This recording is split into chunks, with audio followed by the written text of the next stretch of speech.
Hey guys, Sean Morrow here. Just wanted to do a quick and dirty video of cool Presonus workflow solutions here. Here at my work, I got a Studiolive board, got a little computer running Studio One version 3. It's hooked up to a little router, it's wired. The Studiolive board, actually, its main function is to power the sound system in my theater here. So the main outs from the Studiolive feed a main cluster that's out there. Anyway, that's pretty cool. So just having some fun with my iPad and the audiobox iTwo USB interface, and doing a little recording and some other stuff. So check it out. So I've got a couple of large diaphragm condensers here connected to my Presonus audiobox iTwo, and that's connected to power via regular USB cable, and it's also connected to this iPad with the lightning to USB cable. So I cranked up Presonus Capture Duo. It knows that my device is there. It's set to 48. I've already checked my preamp levels, so they're pretty good. If I crank up a session here, it cranks up a 2-track session, and both these mics are working. Let's see, this is the N179, the CAD N179, and this is the Studio Projects B1. There they are. They're hitting the mixer. So let's see, let's grab this here guitar. Make some noise. Now, let's see, you want to watch this guitar? Okay. Anyway, I'm gonna hit record and put some of this guitar into Capture Duo. Yeah, it's working.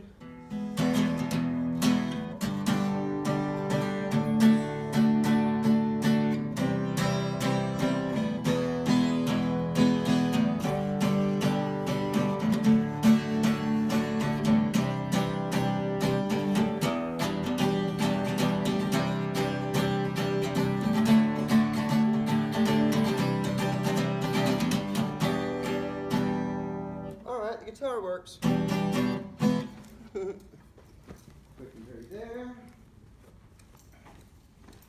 Alright, so coming over here, let's hit stop on capture. Scroll back. Yeah, we did indeed get some waveforms. That's just great. So Capture and Capture Duo is not really a big full-fledged editor or anything. It's just a tape player. That's pretty cool, but not a whole lot of editing to do.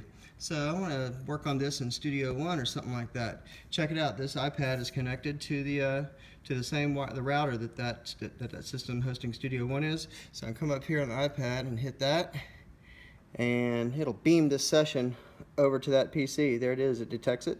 So I'm going to do that. All right, cool. So didn't see much happen. So check this out. We could get up and go walk into the control room back there. See if that session is there, or we can crank up Studio One remote, and it's detected that DAW there, that system. So let's connect. Hang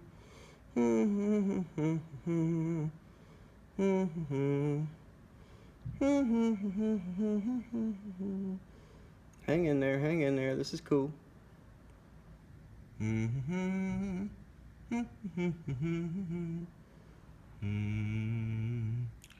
cool space, huh? Just like a watch pot never boils. We'll look away for a second.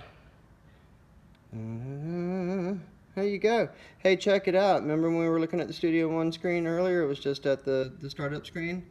There's some tracks in here now. Pretty cool. Alright, so I can't see my waveforms because Studio One Remote doesn't do that part. It just gives us control over the faders. But what we can do is see that, well, what I know is that the outputs are mapped to the Studiolive. So check this out. Dun, dun, dun. I can crank up Studiolive.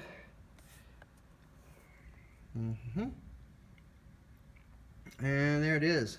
Check this out now. I can go between apps. Let's go to Studio One and hit play. And let's see what happens. Oh, might have to scroll back.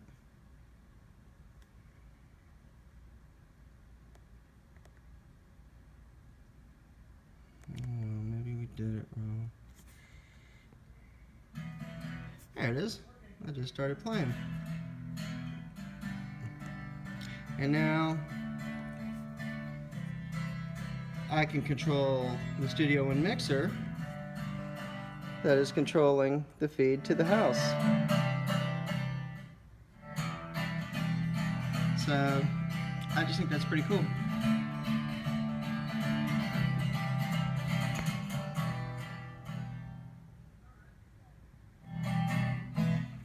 So I can do all of those things. I can capture, field capture, a basic 2-track recording, beam it over to my main DAW, and even control that DAW and my playback system just from sitting here.